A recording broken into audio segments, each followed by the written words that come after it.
జగన్మోహన్ రెడ్డి తన స్వార్థం కోసం తప్ప వేరే వాటికి అంటే ఎవరికి హెల్ప్ చేసే నేచరు లేదు అని చెప్పి మొత్తం వైఎస్ రాజశేఖర రెడ్డి కుటుంబం మొత్తం ఈ రోజున జగన్మోహన్ రెడ్డి వెనక లేదు. ఆ కుటుంబంలో ఒక్క విమలారెడ్డి తప్ప ఎవరూ లేరు జగన్మోహన్ రెడ్డితో. ఇప్పుడు మొత్తం జరుగుతున్న ఈ పరిణామాలన్నీ కూడా దాన్నే నిరూపిస్తూ ఉన్నాయి. రాజశేఖర్ రెడ్డి కుటుంబం మొత్తం దూరం జరిగిపోయింది.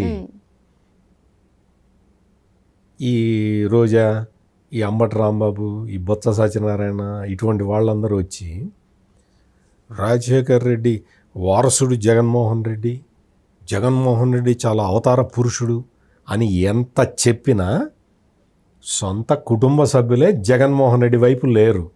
గుర్తుపెట్టుకో బొత్స సత్యనారాయణ. నిన్నొచ్చి నువ్వు ఒక వీడియో కెమెరాల ముందరికి రాగానే నువ్వేదో వలవలవల ఏడ్చావు. బహుశా నువ్వు రాజశేఖర్ రెడ్డికి నువ్వు చేసిన ద్రోహం గుర్తొచ్చి ఏడ్చి ఉంటావు.